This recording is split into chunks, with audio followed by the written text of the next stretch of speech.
Far too often, the stories we hear about black lives are centered around trauma, police killings, wrongful convictions, harassment, discrimination. They're important stories, but surely not the only stories. As Boston Globe culture columnist Jeneé Osterheldt writes, we are more than police brutality and suffering. We can acknowledge injustice without being defined that way. Blackness is not a burden. And that's the idea behind her new series for the Globe, A Beautiful Resistance, which, quote, amplifies the truths of black folk and other people of color living as their fullest selves in a region and a country set up to keep them from doing just that. Those featured so far are Mercy Bell, who, along with her brother, is building a legacy in a home they bought together on Martha's Vineyard in an area with a distinct black history, and Che Anderson, the Deputy Cultural Development Officer for Worcester, who's helped facilitate dozens of public art projects around the city. Che Anderson joins me now, along with the mastermind behind this all, Jeneé Osterheldt. Jeneé, good to see you, and Che, good to meet you. Great to see you. Great to be here. Thanks for having us. Jeneé, I touched on what a beautiful resistance is, but can you expand a bit? What does it mean to you? Everything. A beautiful resistance is a natural outgrowth of the work I do at the Boston Globe as a culture columnist covering identity and social justice through the lens of culture and the arts. But really, it was my way to wrap my arms around the Black community and just say, I love you.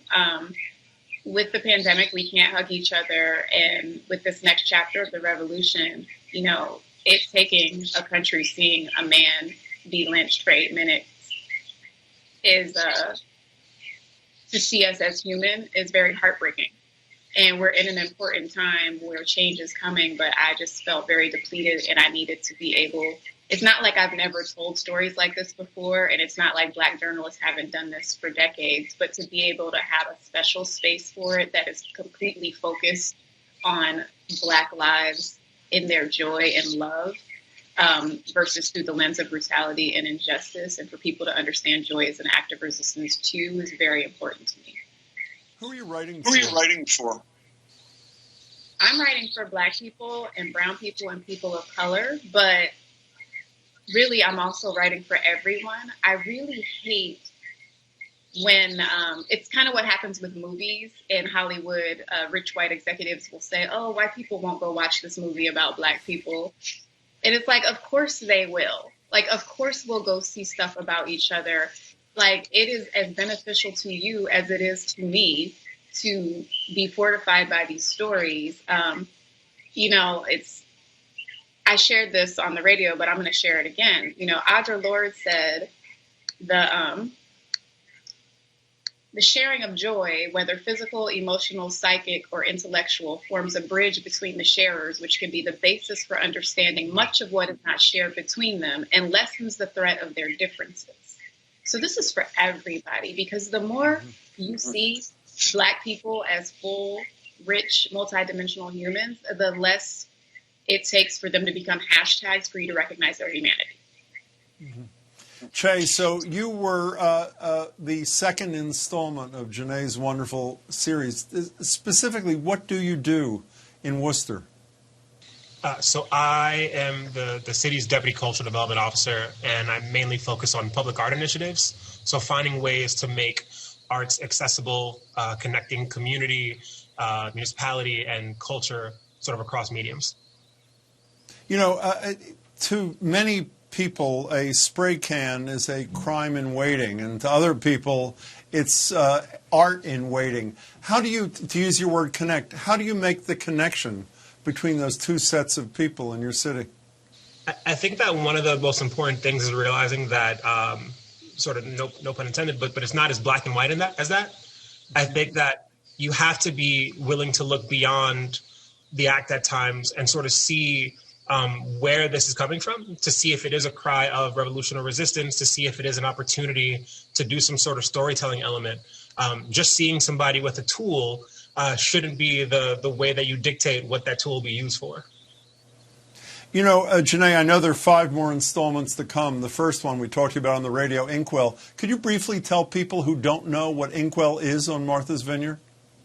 There are 4 more to come. I wish there were 5. 4 more, I'm sorry. Okay. Inkwell is one of the earliest places where freed Black slaves were able to buy land. So it's on Martha's Vineyard. It's in Oak Bluffs. It's a small stretch of beach. There's a bunch of cottage houses where Black people were able to buy property and cultivate community very early on. And it's a place where they were able to work, able to own homes, able to build families, and also a place where Black people were able to safely lodge, share a cottage with a Greenbook. So it was one of the few places along the Northeast where Black people could safely spend the night. So it became a place where they could also vacation. Mm-hmm. For both of you, you're writing against the backdrop and you're creating art against the backdrop of what we sort of glibly say in this country is a racial reckoning. Starting with you, Che, are we having a racial reckoning in this country, or are we just saying we're having a racial reckoning to make ourselves feel better? To be honest, I think that answer is yet to be written. I think that there are a lot more people openly having conversation around the historic impacts against multiple disenfranchised populations, particularly around Black people in America. And so I hope to be able to say one day to you, Bill, that we've had the conversation and the actions have taken place and, we're able to proceed and progress. But so far, I think we're still very much in the conversation stage of figuring out how exactly we can move forward as a people. What do you say, Jeneé? Leonard Pitts one time said something to me at a brown bag luncheon when I was kind of a younger columnist and being a little depleted and exhausted by always having to write about, it never ends, the fight against racism. He said, we are all on a train and we're moving forward towards progress. And the mistake is ever thinking that you're going to get off the train. So it's like, the goal is to keep moving forward. And I think in this chapter of the revolution, we are propelling forward. I am not disillusioned into thinking, oh, the train's going to stop. I just know we're getting new conductors, new passengers, and we'll keep going forward and getting better until we finally reach liberation. And I just don't think that's a fast ride.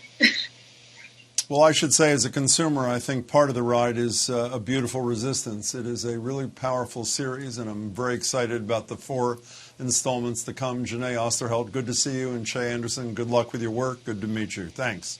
Thank you. Thank you so much. Thank you. Pleasure. You can find the full series online, and you should, as each new episode comes out, at bostonglobe.com/A Beautiful Resistance. You can also find even more stories on Instagram. The handle is A Beautiful Resistance.